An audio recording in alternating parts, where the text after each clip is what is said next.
Hello friends, कैसे हैं आप और आपकी पढ़ाई कैसी चल रही है। आई होप आपकी पढ़ाई अच्छी ही चल रही होगी। आज की इस वीडियो में हम बहुत ही इम्पोर्टेंट टॉपिक पर बात करने वाले हैं और ये वीडियो है आरपीएससी फर्स्ट ग्रेड 2026 के लिए तैयारी करने वाले स्टूडेंट के लिए। चाहे आप पुराने ओल्ड स्टूडेंट हो, चाहे आप फ्रेशर हो, इस वीडियो सबके लिए ही बेनिफिट देने वाली है। तो आज की इस वीडियो में हम सब्जेक्ट बायोलॉजी के ऊपर बात करने वाले हैं कि अभी जो सिलेबस चेंज हुआ है, आरपीएससी ने नया सिलेबस चेंज हुआ है, उसके बाद अधिकतर स्टूडेंट हैं वो थोड़े से डिमोटिवेट हो जाते हैं। उनको लगने लगता है, टेंशन हो जाती है, स्ट्रेस में आ जाते हैं कि अब आगे हम कैसे तैयारी करेंगे। तो इसके लिए ही मैंने आज ये वीडियो बनाई है। ये वीडियो देखने के बाद आपको खुद से समझ में आ जाएगा कि अब आपको आगे के जो 8 महीने बचे हैं उनमें कैसे तैयारी बायोलॉजी की करनी है। तो मैं नीतू सिंघल अपने YouTube channel Divya biology classes में आपका स्वागत करती हूँ। तो आज की वीडियो हम बात करेंगे बायोलॉजी का मास्टर प्लान, यानी अभी जो नया सिलेबस चेंज हुआ है उसके अकॉर्डिंग अब आपकी स्ट्रेटेजी क्या होनी चाहिए, किस तरह से आपको पढ़ना चाहिए। अगर आप पहले से पढ़ रहे हैं तो बहुत अच्छी बात है, और अगर अभी तक भी आपने अपनी स्टडी शुरू नहीं की है तो भी आपके पास अभी 8 महीने हैं, आप अपनी स्टडी शुरू कर सकते हैं। लेकिन अब आपको थोड़ी मेहनत ज्यादा करनी पड़ेगी, आपको टाइम थोड़ा ज्यादा देना पड़ेगा। तो अभी आप देखें तो आपके पास सितंबर महीना निकल चुका है, अक्टूबर से लेकर मई तक का टाइम है, यानी 8 महीने आपके पास बचे हैं, जिनमें से आपको क्या करना है, लगभग 4 महीने में तो आपके जो न्यू टॉपिक है उनके साथ बायोलॉजी का सिलेबस कंप्लीट करना है। यानी जो अगर सिलेबस आपका कंप्लीट नहीं हुआ है तो उसे भी कंप्लीट करना है। साथ में जो न्यू टॉपिक ऐड हुए हैं उन टॉपिक को भी आपको वापस से पढ़ना है। जहां से भी अगर जो भी बुक से आप पढ़ सकते हैं उन टॉपिक को आपको पढ़ना है। और जो टॉपिक आपके हट चुके हैं वो आपके, चाहे आपके पास नोट्स हो चाहे आपके बुक हो, उनमें से उस टॉपिक को आपको कैंसिल भी करना है, ताकि आपके पास ज्यादा लोड नहीं रहे और आपको याद रहे कि ये टॉपिक अब नहीं पढ़ने हैं। ठीक है, ये तो हो गई हमारे पहले 4 महीने की स्टडी, आपको स्ट्रेटेजी क्या करनी है। अब इसमें हम डिटेल में बात करेंगे कि कैसे कैसे आपको स्ट्रेटेजी इसकी अपनानी है और कैसे स्टडी करनी है। लास्ट के 4 मंथ आप, चाहे आपका कोचिंग कंप्लीट हो चाहे आपका सिलेबस कंप्लीट हुआ हो, सिलेबस अगर कंप्लीट नहीं हुआ तो भी तो आप थोड़ा थोड़ा उसको अपने आप से कंप्लीट कर सकते हैं। लेकिन अगर आपके कोचिंग वगैरह है तो आप उसको बंद करके रिवीजन, और आपको रिवीजन देना है, क्योंकि जितना आप रिवीजन दोगे आपके सक्सेस होने के चांसेस उतने ही बढ़ जाएंगे। इसके साथ ही आपको एमसीक्यू पीवाईक्यू बुक की जो प्रैक्टिस है वो बहुत ज्यादा करनी है। हालांकि पीवाईक्यू बुक की प्रैक्टिस तो आपको अभी भी करनी है, लेकिन उस टाइम आपको ज्यादा इस पर फोकस करना है। लास्ट के 2 महीने बचे हैं, उसमें आप टेस्ट सीरीज ज्वाइन कर सकते हैं। अभी भी अगर आप कोई टेस्ट सीरीज दे रखे हैं तो आप उनको ऐसे ही मन से दीजिए, लेकिन आप अपने दिमाग पे लोड मत लेना। अगर उसमें नंबर भी कम आए तो कोई बात नहीं, आपको टेस्ट सीरीज सिर्फ इसलिए देनी है कि आप कितना अचीव कर पाते हैं। अगर जो छूट रहा है उसमें आप देखो कि आप कहां गलती कर रहे हो, तो उससे आप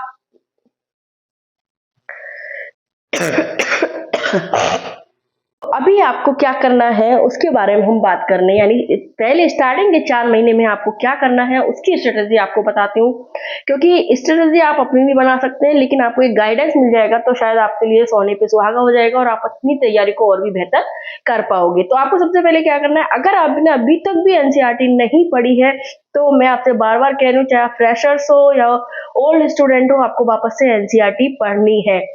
एनसीईआरटी आपको ऐसे पढ़नी है कि 3 या 4 बार एनसीईआरटी को आपको क्लियर करना है, अपनी नजरों से निकालना है। तो जो भी टॉपिक आपने सीनियर सेकेंडरी लेवल के हैं, अगर उनमें कोई चेंजेस नहीं है तो आपको एज इट ऐसे एनसीईआरटी से पढ़ लेनी है। अगर उनमें कोई चेंजेस हुए हैं, कुछ टॉपिक ऐसे लग रहे हैं आपको, जो मैं आगे आगे बताऊंगी कि ये टॉपिक आपको दूसरी बुक से मिलेंगे, तो वहां से क्लियर करने हैं। तो इसमें आपको मैं बता देती हूँ, जैसे प्लांट फिजियोलॉजी है, प्लांट फिजियोलॉजी में आपको सारे टॉपिक एनसीईआरटी से क्लियर हो जाएंगे। केवल एक लिपिड मेटाबॉलिज्म एक ऐसा टॉपिक है जो आपको इसमें नहीं मिलेगा, ये वाला टॉपिक आपको बीएससी लेवल की बुक से लेना पड़ेगा। एनिमल फिजियोलॉजी है, एज इट दे रखी है, आपको पूरी मिल जाएगी। जेनेटिक्स है, जेनेटिक्स का कुछ पार्ट आपको सीनियर सेकेंडरी लेवल पर मिलेगा, कुछ पार्ट आपको आगे पढ़ना पड़ेगा, जो मैं आगे बताऊं। तो जेनेटिक्स के लिए आपको जो भी इसका 2 जो चैप्टर दे रखे हैं, आपको दोनों चैप्टर अच्छे से एनसीईआरटी के तो पढ़ने हैं। फिर इसके बाद एक इकोनॉमिक बॉटनी वाले में लिख रहा है माइक्रोवेव इन ह्यूमन वेलफेयर, ये भी एनसीईआरटी में एज इट दे रखा है, आपको ये चैप्टर तैयार करना, और इसमें से हकीकत में से 3 या 4 क्वेश्चन आ जाते हैं। तो आपको ये वाला चैप्टर बिल्कुल तैयार करना है। बेसिक कंसेप्ट ऑफ इम्यूनोलॉजी, ये भी इसी का पार्ट है। ये दोनों चैप्टर आपको अच्छे से तैयार करने हैं। इसके बाद बात करते हैं हम इकोलॉजी की। इकोलॉजी हमारे लिए एक इम्पॉर्टेंट पार्ट है। हालांकि इकोलॉजी में से जो क्वेश्चन आते हैं, इस बार जो क्वेश्चन आए थे 20 से 22 क्वेश्चन आए थे फर्स्ट ग्रेड में, तो ये एक वेटेज देने वाला जो पार्ट है, इसके लिए आपको इसको बहुत अच्छे से पढ़ना है और साथ में ज्यादातर इसको आपको एनसीईआरटी से पढ़ना है, क्योंकि इसके जो क्वेश्चन अधिकतर पूछे जाते हैं वो एनसीईआरटी से पूछे जाते हैं। और इस बार तो आपका जो इकोसिस्टम वाला पार्ट है वो सीनियर सेकेंडरी पर लेवल पर ही कर दिया है, तो ऑर्गेनिज्म एंड पॉपुलेशन और इकोसिस्टम दोनों चैप्टर आपको वहीं से क्लियर करने हैं। केवल इसमें कम्युनिटी इकोलॉजी वाला टॉपिक नहीं है, ये आपको जो पीडी शर्मा वाली बुक है उससे आपको क्लियर करना पड़ेगा। टैक्सोनॉमी की बात करें तो टैक्सोनॉमी में जैसे ब्रांच ऑफ टैक्सोनॉमी है, फ्लोरा है, मोनोग्राफ है, 3 डोमेन सिस्टम है, ये वाला टॉपिक आपको इसमें नहीं मिलेगा और बच्चे को ही जो टॉपिक है वो आपको एनसीईआरटी से क्लियर कर लेने हैं। एनिमल टिश्यू वाला टॉपिक है, एनिमल वाला टिश्यू वाला टॉपिक ऐसे ऐसे दे रखा है और ये वाला टॉपिक आपको एनसीईआरटी से ही क्लियर करना है, क्योंकि इसमें से जो क्वेश्चन पूछे जाते हैं वो एनसीईआरटी से पूछे जाते हैं। प्लांट टिश्यू वाला टॉपिक है, वो भी आपको एनसीईआरटी से क्लियर करना है। इसमें केवल जो एनाटॉमी होती है उसको थोड़ा सा डिटेल में आपको पढ़ना पड़ेगा और उसके लिए आपको बीएससी लेवल की बुक देखनी पड़ेगी। और इस बार जो आया है मॉडिफाइड सूट है, फ्लावर है, टाइप्स ऑफ फ्रूट्स है, ये सब आपको मॉर्फोलॉजी वाला जो पार्ट है इसका उसमें मिल जाएगा, आप उसमें से क्लियर कर लेना। अब इसमें आगे टॉपिक बढ़ते हैं सीनियर सेकेंडरी लेवल पे हमारे इंडियन साइंटिस्ट है, वो एक अलग से तो कोई बुक में है नहीं है, तो आप इसको गूगल से आप इसको टाइप करके निकाल सकते हैं। अगर कोशिश होगी तो मैं भी इसको निकाल के आपको एक पीडीएफ डाल दूंगी ताकि आप मेरे टेलीग्राम से इसे पढ़ सकते हैं, या फिर हो सकेगा तो मैं एक वीडियो बना के इसको पढ़ा दूंगी। अब बात करते हैं एनाटॉमी की। तो प्लांट एनाटॉमी है, उसको आपको थोड़ी सी डिटेल में बीएससी बुक से पढ़ना है और इसके साथ ही हमारा सीनियर सेकेंडरी लेवल वाला जो सिलेबस है खत्म होता है। इसमें केवल 2 टॉपिक बचते हैं, एक जेनेटिक्स और एक इकोनॉमिक बॉटनी, जिनमें इकोनॉमिक बॉटनी और जेनेटिक्स आपको थोड़ा सा बीएससी लेवल पे जाके पढ़ना पड़ेगा। तो पहले बात करते हैं हम इकोनॉमिक बॉटनी की। इकोनॉमिक बॉटनी के लिए मैंने आपको पहले भी बताई है, रस्तोगी पब्लिकेशन की एक बीएससी लेवल पे चलने वाली बुक आती है, उसमें आप इकोनॉमिक बॉटनी ऑफ एंजियोस्पर्म, साथ में एनाटॉमी, टैक्सोनॉमी, साथ में एक ही बुक आती है, उस बुक को आप खरीद लें और उसमें आपको सारा मैटर मिल जाएगा। जेनेटिक्स की हम बात करें तो जेनेटिक्स में आपके कुछ टॉपिक जो सीनियर सेकेंडरी लेवल पे वो एनसीईआरटी से पढ़ना, अगर आप चाहें तो इसकी बीएससी लेवल की एक बुक आती है उसमें से आप पढ़ सकते हैं, या फिर जो जीन इंटरेक्शन वगैरह टॉपिक है वो दूसरा आप, या फिर एलन जो शीट है उसमें भी इसमें काफी अच्छा दिया हुआ, आप चाहें तो ओल्ड वाली जो एलन शीट है उसमें से भी इसको पढ़ सकते हैं, उससे भी आपका क्लियर हो जाएगा। मैंने दोनों ऑप्शन आपको बता दिए। बीएससी बुक से पढ़ना है तो आप पीके गुप्ता की एक बुक आती है, उसमें बहुत अच्छे से इस मैटर को दिया हुआ है। अगला टॉपिक है आपका सेल बायोलॉजी। सेल बायोलॉजी के लिए आपको एनसीईआरटी पढ़नी है, क्योंकि एनसीईआरटी जो है उसमें उसका आपका बेसिक क्लियर हो जाएगा। साथ में अगर लाइन टू लाइन क्वेश्चन आते हैं तो आप उसको अटेंड कर पाओगे। साथ में आपको बीएससी लेवल है उससे भी इसको पढ़ना है, बीएससी लेवल से भी इसके काफी क्वेश्चन आते हैं, तो आपको उसको से तो आपका क्राइटेरिया थोड़ा सा क्लियर हो जाएगा, क्योंकि ऑर्गन्स वगैरह के जो सेल बायोलॉजी एनसीईआरटी में दे रखी है, सेल साइकिल दे रखी है, देने को माइटोसिस डिविजन दे रखे हैं, लेकिन उनको थोड़ा सा अपडेट लेवल के लिए बीएससी बुक से आपको पढ़ना होगा। साथ में अगर आप चाहें तो इसके कुछ पॉइंट्स हैं वो एलन शीट से भी देख सकते हैं, क्योंकि सेल बायोलॉजी को अगर आप एलन शीट से भी पढ़ें तो भी बहुत अच्छा है। एलन शीट में भी जो ओल्ड एलन शीट है उसमें काफी अच्छा मैटर इसमें दे रखा है। अगली बात करते हैं हम एनिमल टैक्सोनॉमी। एनिमल टैक्सोनॉमी आपकी पूरी बीएससी लेवल की है, तो आपको बीएससी की बुक से ही पढ़नी है। अभी इतना है कि आपका जो ये अप टू क्लास लेवल कर दिया है, यानी पहले ऑर्डर लेवल था, हालांकि क्वेश्चन इसके अभी तक अप टू क्लास लेवल ही है। तो बीएससी बुक से तो आपको इसके नोट्स भी बनाने हैं, बीएससी बुक से इसको पढ़ना है। साथ में आपको एनसीईआरटी में जो दे रखी है taxonomy, animal taxonomy, chordates, non chordates के बारे में, उनको भी लाइन से पढ़ना है, क्योंकि इस बार जो क्वेश्चन पूछे गए थे वो जो भी एग्जाम्पल्स पूछे गए थे वो इसमें एनसीईआरटी की बुक से ही पूछे गए। तो इसमें बीएससी के लिए आपकी कॉर्डेट्स और नॉन कॉर्डेट्स की रस्तोगी पब्लिकेशन की बुक आती है, एक सीबीएच की भी आती है, आप दोनों में से कोई भी ले सकते हैं। आगे बात करें एम्ब्रियोलॉजी। एम्ब्रियोलॉजी के जो क्वेश्चंस आते हैं कंप्लीटली आपकी बीएससी की बुक से ही आपको बनाने होंगे। एम्ब्रियोलॉजी जो कि बीएससी सेकंड ईयर में या थर्ड ईयर में जो एम्ब्रियोलॉजी की बुक चलती है उससे ही आपको इसको देखना पड़ेगा। रस्तोगी पब्लिकेशन की अच्छी आती है या सीबीएच की, दोनों में से आप कोई भी बुक देख ले, उनसे आप अपने एम्ब्रियोलॉजी के नोट्स बना सकते हैं। साथ में आपको बता दूं कि एम्ब्रियोलॉजी के लिए आप ह्यूमन रिप्रोडक्शन अगर पढ़ेंगे तो ह्यूमन रिप्रोडक्शन तो आपका जो एनिमल फिजियोलॉजी आप पढ़ेंगे सीनियर सेकेंडरी लेवल पर, वो रिप्रोडक्शन वाले पार्ट में आपका क्लियर हो जाएगा। अब हम बात करते हैं प्लांट लाइफ साइकिल, जैसे आपके algae, fungi, bryophyte, pteridophyte, gymnosperm दे रखे हैं आपको। तो आपको जो एनसीईआरटी में सेकंड चैप्टर आपका दे रखा है 11th क्लास में, उसको तो पढ़ना ही है, उससे तो आपको काफी क्वेश्चंस आपके क्लियर होंगे ही। साथ में बीएससी की जो बुक है उससे इनकी एल्गी की, फंजाई की, टेरिडोफाइट, जिम्नोस्पर्म, जिम्नोस्पर्म तक की जो लाइफ साइकिल है उनको देखना पड़ेगा। उनके एग्जांपल्स है जो कि ऐसे एग्जांपल्स जो कि एक्सेप्शन है, यानी जो अलग अलग है, उनको आपको थोड़ा सा बीएससी की बुक से देखना पड़ेगा और आपके नोट्स में डालना पड़ेगा। लाइफ साइकिल के लिए हम बात करें तो एनिमल लाइफ साइकिल के लिए आप एनसीईआरटी भी, इसमें भी वही आपको पढ़ना है। एनिमल्स में आपको एनसीईआरटी में तो आपको केवल 2 एनिमल्स मिलेंगे, इसमें आपको एक तो केचुआ मिल जाएगा और एक दूसरा इसमें कॉकरोच मिल जाएगा। ये दोनों एनिमल इसमें से दे रखे हैं। हालांकि जो इस बार क्वेश्चन आए थे केचुआ और कॉकरोच दोनों का, वो एनसीईआरटी की बुक से ही लाइन से उन्होंने दिए थे, तो दो तो इस आप इसमें से पढ़ सकते हैं। इसके अलावा आपको सारे एनिमल की जो भी है, आपके ओवेलिया है, अमीबा है, एस्केरिस है, और प्लांटी हेलिमेंथिस में टीनिया सोलियम है, ये सारे एनिमल जो है आपको बीएससी की बुक से ही पढ़ने पड़ेंगे। यानी उनकी बीएससी की बुक से आपको इसको या तो अपने नोट्स बना लो, है ना, और या फिर आप ऐसा भी कर सकते हैं, आप अंडरलाइन से अगर पढ़ सकते हैं तो एक सर्किल शॉर्ट नोट्स इसके आप बना सकते हैं। प्लांट रिप्रोडक्शन की हम बात करें हम तो प्लांट रिप्रोडक्शन के लिए एनसीईआरटी की जो बुक है उसमें जो 12th क्लास की बुक है उसका फर्स्ट या सेकंड चैप्टर है वो दे रखा है, उसको पढ़ना है। साथ में आपको बीएससी की बुक से भी इसको पढ़ना है, जिसमें तो आपको प्लांट के लिए तो मोस्टली एनिमल प्लांट टैक्सोनॉमी है, इकोनॉमिक बॉटनी है, एंजियोस्पर्म की रिप्रोडक्शन, ये सब एक ही बुक में आपको मिल जाएंगे। जैसे बीएससी की बुक रस्तोगी पब्लिकेशन की, आप उसे खरीद लें और उसमें से आप उसको आराम से पढ़ सकते हैं। कोडेड नॉन कोडेड के लिए मैंने आपको बता दी है, रस्तोगी पब्लिकेशन की कोतवाल की बुक आती है। इथोलॉजी के लिए आप रीना माथुर की जो बुक है उसको ही ले लें, और रीना माथुर की बुक हिंदी और इंग्लिश दोनों मीडियम में आती है। आप उसे अपने नोट्स बना लें, यकीन मानिए आपका इससे बाहर नहीं जाएगा। रीना माथुर की इथोलॉजी के लिए बहुत अच्छी बुक है।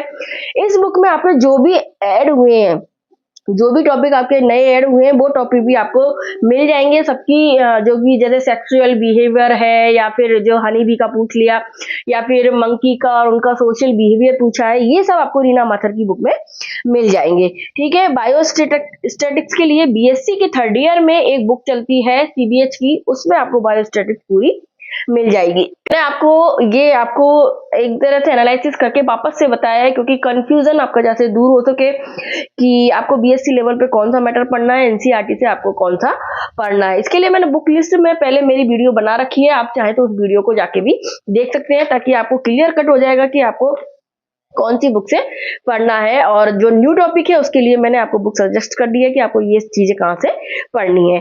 हम देखते हैं पीजी लेवल की। पीजी लेवल है, इसमें आपको अब इंपॉर्टेंट मान लो इसको, क्योंकि ज्यादा ध्यान देना, क्योंकि इसमें बहुत ज्यादा चेंजेस हुए हैं। सबसे ज्यादा चेंजेस हुए हैं वो पीजी लेवल पर ही चेंज हुए हैं, और इस बार आप यकीन मानिए आपके 30 से 35 क्वेश्चन इसमें से आने की पूरी संभावना है। ज्यादा रहे तो आपको इसको अच्छे से क्लियर करना है। सबसे पहला टॉपिक इन्होंने दे दिया था एनवायरमेंटल इशू। ये वाला जो टॉपिक पहले हमारे सीनियर सेकेंडरी लेवल पर था, लेकिन इसको अब इन्होंने पीजी लेवल पर कर दिया। तो पीजी लेवल पर कर दिया तो आपको एक्स्ट्रा भी इसमें पढ़ना पड़ेगा। तो इसके लिए तो लास्ट में ओल्ड एनसीईआरटी में जो एक पॉल्यूशन वाला टॉपिक दे रखा है चैप्टर, उसको आप पढ़ लो।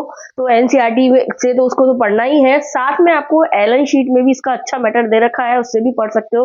पॉल्यूशन वगैरह उसमें अच्छे से क्लियर कर रखे हैं। और एक बुक आती है, मैंने आपको पहले ही बताई थी, पीडी शर्मा की, यानी जो इकोलॉजी है, एनवायरमेंटल इश्यूज है, बायोडाइवर्सिटी है, सबके लिए एक बुक है पीडी शर्मा की। हालांकि मेरे पास पुरानी है, आप अभी जो नई अपडेट हो गया है उसका जो लेटेस्ट एडिशन है वो खरीदना। फ्रेंड्स, इकोलॉजी में आपके सारे टॉपिक, सारे क्वेश्चंस आराम से इससे क्लियर हो जाएंगे। पीडी शर्मा की बुक बहुत अच्छी बुक इसकी आती है। बात करते हैं बायोटेक्नोलॉजी के लिए। बायोटेक्नोलॉजी में क्योंकि जो एक बात और बता दूं कि जो पीडी शर्मा की बुक में जो भी नए जैसे हमारे टॉपिक जुड़े हैं, सॉइल रेमेडिएशन जुड़ा है, बाईसाइकिल्स जुड़ी हैं, जो भी टॉपिक हमारे जुड़े हैं वो आपको पीडी शर्मा की बुक में आपको एज इट मिल जाएंगे, ठीक है। और अगर जो टॉपिक हमारे हट गए हैं उन टॉपिक को आपको नहीं पढ़ना है, जैसे हमारे पहले न्यूट्रिएंट साइकिल थी, वो साइकिल अब हट चुकी है, तो उन साइकिल्स को आपको नहीं देखना है। तो आपको सिलेबस को एनालिसिस करके पहले जिस चीज पे आपको क्रॉस करना है, आपके पास वो नोट्स हैं या जो पेजेस हैं उनको वहां से हटाना भी है, ताकि आपका कंफ्यूजन ना हो। अब बात करते हैं हम बायोटेक्नोलॉजी की। बायोटेक्नोलॉजी के लिए हम बात करते हैं तो बायोटेक्नोलॉजी का क्राइटेरिया उन्होंने बहुत ज्यादा बढ़ा दिया है और इसको एक इम्पोर्टेंट भी बना दिया है। तो सबसे पहले तो बायोटेक्नोलॉजी के लिए आप एनसीईआरटी में जो दो चैप्टर इसके दे रखे हैं वो आपको पढ़ने ही है, ठीक है, ताकि आपके कंसेप्ट क्लियर हो जाएंगे। और इसके क्वेश्चन काफी, अगर आपके 10 क्वेश्चन बायोटेक्नोलॉजी से आ गए तो उसमें से अगर मान लो 4 या 5 क्वेश्चन तो आपको एनसीईआरटी से ही मिल जाएंगे। इसके लिए और दूसरा मैं बताऊं तो बेस्ट मेथड अगर आपको चाहिए बायोटेक्नोलॉजी का, तो नेट जेआरएफ अगर कोई बच्चा कर रहा है उसकी कोई बुकलेट आपको मिल जाए, चाहे इंग्लिश में हो चाहे हिंदी में। हिंदी में तो इसकी मुश्किल ही मिलेगी। अगर आपको इंग्लिश में भी मिल जाती है तो आप उसको हिंदी में कन्वर्ट करके अपने नोट्स बना सकते हैं, क्योंकि इसकी जो बुकलेट है बहुत सफिशिएंट है बायोटेक्नोलॉजी के नोट्स के लिए। इसके अलावा अगर आप सोचते हैं कि हमारे पास इतना टाइम है, हम इतना नहीं कर पाएंगे, तो एक एसके डिग्रीवाल सर ने भी अपनी बुक निकाल रखी है पीजी लेवल की, आप उसको भी परचेज कर सकते हैं। पीजी लेवल की जो बुक है उस बुक में आपको एक मतलब थोड़ा सा कहते हैं ना फिल्टर करके जो मैटर है वो उसमें मिल जाएगा, तो आप उस बुक से भी इसको पढ़ सकते हैं। दूसरा है, अगर जो इंग्लिश मीडियम के स्टूडेंट हैं उन स्टूडेंट के लिए आप पाथ फाइंडर वाली बुक खरीद सकते हैं, क्योंकि ये बुक इंग्लिश में आती है और आपके लिए ये बेस्ट ऑप्शन भी है। और इसमें आपको सारा कुछ मैटर है वो बायोटेक्नोलॉजी का है, मॉलिक्यूलर बायोलॉजी का वो मिल जाएगा, तो आप इससे पढ़ सकते हैं। मैंने आपको बायोटेक्नोलॉजी के बारे में बिल्कुल क्लियर कट बता दिया कि आपको किस तरह से इसको पढ़ना है। अब बात करें मॉलिक्यूलर बायोलॉजी। मॉलिक्यूलर बायोलॉजी जो है हमारा नया टॉपिक है, तो इसका वेटेज भी ज्यादा रहेगा। मॉलिक्यूलर बायोलॉजी ने नया जोड़ा है, तो आप जैसे ही एक तो इसको एनसीईआरटी में मॉलिक्यूलर बायोलॉजी का एक चैप्टर दे रखा है वंशागति के आणविक आधार, उस चैप्टर से, उस टॉपिक से आपको उस चैप्टर से इसको पढ़ना है, ठीक है। तो उसके लिए आपको काफी कंसेप्ट उसमें ही क्लियर हो जाएंगे। बहुत अच्छा मैटर उन्होंने बना रखा है उसमें एनसीईआरटी में। इसके अलावा आपको इसके साथ मॉलिक्यूलर बायोलॉजी के लिए एलन शीट, जो ओल्ड वाली एलन शीट है, उसको भी पढ़ना है, क्योंकि उसमें भी इसका मैटर और एनसीईआरटी से एक्स्ट्रा दे रखा है, तो आपका काफी मैटर है वो क्लियर हो जाएगा। इसके अलावा अगर फिर आपको लगता है कि कुछ और टॉपिक हमारे बच रहे हैं, तो बीएससी की बुक आती है मॉलिक्यूलर बायोलॉजी की, जो सीबीएच की भी आती है और रस्तोगी पब्लिकेशन की भी आती है। आप दोनों में से कोई भी एक ले, दो नहीं ले, एक ही ले, और उससे आपके बच्चों के टॉपिक की नोट्स बना सकते हैं। तो ये मैंने आपको बता दिया। हाँ, इसको थोड़ा सा आपको अच्छे से पढ़ना है, क्योंकि इसका वेटेज थोड़ा ज्यादा रहेगा, क्योंकि नया टॉपिक जुड़ा है, तो इससे क्वेश्चन आने के चांसेस ज्यादा रहेंगे। अब बात करते हैं tools and technique. Tools and technique हमारा पुराना टॉपिक है। इसमें जो पहले था वही है, जिसमें क्रोमेटोग्राफी है, माइक्रोस्कोपी है, ये सारी चीजें इसमें दे रखी हैं, ठीक है। अब माइक्रोस्कोपी में आप देखिए तो दो इसमें रखी हैं, लाइट और इलेक्ट्रॉन माइक्रोस्कोपी रखा है, फेज कॉन्ट्रास्ट माइक्रोस्कोपी इसमें से हटा दिया है।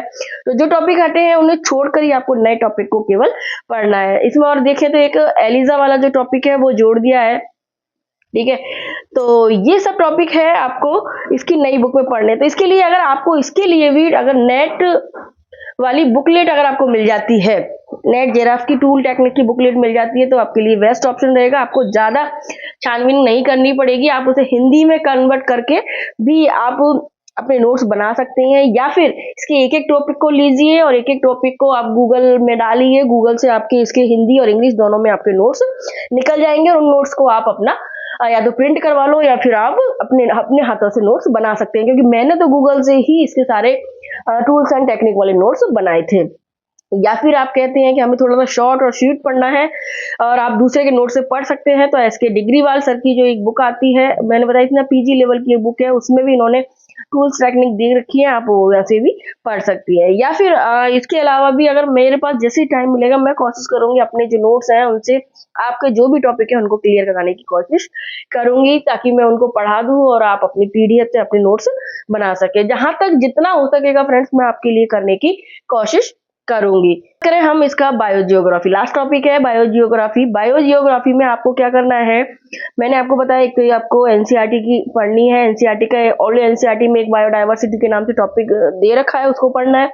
पुरानी वाली एलन शीट देखोगे, उसमें भी इसके काफी सारे आपको जैसे नेशनल पार्क वगैरह है, ऐसे और भी जैसे नेशनल पार्क है और जैसे बायोस्फीयर वगैरह है, वो सारे इसमें मिल जाएंगे।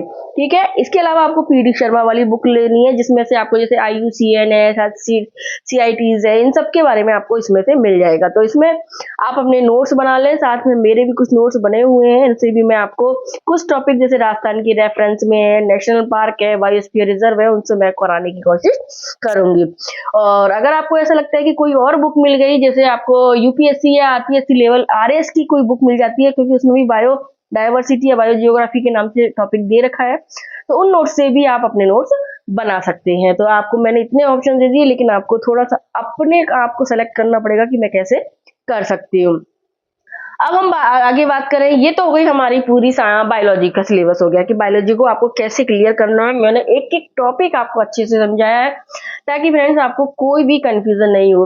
आगे बात करें पेडागोजी। पेडागोजी के लिए कहते हैं ना मेरा सर, सॉरी स्टूडेंट, आपके पास ज्यादा टाइम नहीं है, आपके पास 8 ही महीने हैं, तो इसके लिए आप बायोलॉजी क्लियर करेंगे, तो आप पेडागोजी के लिए आप बुक्स इसको ज्यादा नहीं पढ़ पाएंगे। इसके लिए आप अगर धीर सिंह दवाई सर की हो सके तो इनके ऑफर भी चलते रहते हैं, आप इनकी ऑनलाइन कोचिंग ले लें, जिसमें वो पेडागोजी भी आपको पढ़ा देंगे, साथ में आपको साइकोलॉजी भी क्लियर करवा देंगे।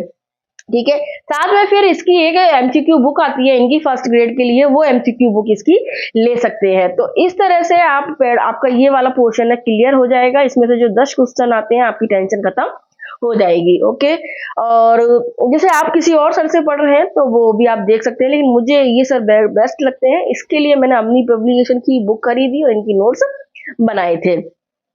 अब आपको करना क्या है कि मैंने आपको इतना तो बता दिया कि आपको ऐसे पढ़ना है, 4 मंथ में सब कुछ कंप्लीट करके इस तरह से तैयार करना है। तो आपको, लेकिन आपको थोड़ी सी स्ट्रेटेजी आपको कैसे अपनानी है उसके बारे में बात करते हैं। तो देख, PYQ बुक और MCQ बुक आपको लेनी है साथ में। PYQ बुक तो आप अभी परचेज कर लेना, ताकि आइडिया लग जाए कि किस तरह के क्वेश्चन इसमें आते हैं। MCQ बुक के लिए इसमें बेस्ट यूथ पब्लिकेशन की बुक आती है, बॉटनी जूलॉजी दोनों की खरीद लेना, तो काफी क्वेश्चंस आपके क्लियर हो जाएंगे और इसमें से क्वेश्चंस अटेम्प्ट भी होते हैं। साथ में आपको जो नई अभी नीट के नए जो, अगर आपको क्वेश्चन आंसर बुकलेट कोई मिल जाए जिसमें नीट के अभी पेपर्स आए हुए हैं 2022 या 21 के बाद इसका पैटर्न चेंज हुआ है, 2025 तक तो जो भी असर्शन वाले क्वेश्चंस आते हैं उन क्वेश्चंस को भी आप निकालने की कोशिश करना। तो इसके लिए अगर नई नीट के कोई जो क्वेश्चन पेपर की बुकलेट आपको मिल जाए तो ये भी आप लेने की कोशिश करना, या फिर नहीं तो फिर आप नेट से निकाल लेना। आपको जो डेली है कम से कम इसमें 6 घंटे तो आपको डेली फर्स्ट सेकंड पेपर को देने हैं और 4 घंटे आपको फर्स्ट पेपर को देने हैं, क्योंकि फर्स्ट पेपर को भी आप नेग्लेक्ट नहीं कर सकते। तो आपको आपके जो सिलेबस चेंज हुआ उस हिसाब से आपको 6 घंटे आपको सेकंड पेपर को देने हैं। आप सुबह का टाइम अगर फर्स्ट सेकंड पेपर के लिए लगते हैं तो आपके लिए बहुत बेस्ट रहेगा। इसके साथ एक चीज और मैं आपको बता दूं, आपको फर्स्ट पेपर को भी बहुत अच्छे से तैयार करना है। इसके लिए भी हम एक स्ट्रेटेजी की बात करेंगे कि हम कैसे फर्स्ट पेपर को पढ़ सकते हैं, ताकि हमारा 40% वाला क्राइटेरिया क्लियर हो जाए। तो फ्रेंड्स, इसमें भी आपको क्या करना है, 3 घंटे आपको पढ़े हुए जो टॉपिक है उनको रिवाइज करना है। यानी आपको ऐसा नहीं है कि नोट्स बनाते गए छोड़ते गए, नहीं, उस टॉपिक को आपको रिवाइज भी करना है, मतलब लर्न करते जाना है। साथ में 3 घंटे आपको डेली नोट्स बनाने हैं। जो न्यू टॉपिक, अगर आपने पुराने टॉपिक के नोट्स बना लिए हैं तो जो न्यू टॉपिक आपको पढ़ने हैं उनको पढ़ना है, उनके नोट्स बनाने हैं। साथ में आपको NCERT भी पढ़ते जाना है। और मैंने अभी मैं कल या परसों से एक सीरीज चालू कर रही हूँ NCERT की, जिसमें हम जो मुख्य चैप्टर्स हैं उनको जहाँ तक कोशिश करें मैं पूरी NCERT कराने की कोशिश करूंगी। तो जिसमें भी जो हम मुख्य वाले चैप्टर्स हैं जिनका वेटेज ज्यादा है उनको हम पहले लेकर पढ़ाएंगे। तो मैं आपको पूरी NCERT को भी लाइन टू लाइन पढ़ाने की मैं आपकी हेल्प करूंगी। तो फ्रेंड्स, अगर आपको मेरी वीडियो अच्छी लगी हो, आपको लगा हो कि हाँ इस तरह के मास्टर प्लान से हम अपने बायोलॉजी को, अपने सिलेबस को कवर कर सकते हैं, तो आप मेरी वीडियो को अधिक से अधिक लोगों को शेयर करें, मेरे चैनल को लाइक कर लें और भी लोगों को इसके बारे में बताएं। हाँ, और अगर आपको आप मेरे को और भी कमेंट कर सकते हैं, उसके ऊपर कोई वीडियो अगर मुझे लगता है तो मैं वीडियो बना दूंगी, नहीं तो आपको कमेंट में भी रिप्लाई कर दूंगी। तो मिलते हैं नई वीडियो में एक नई टॉपिक के साथ। Thank you.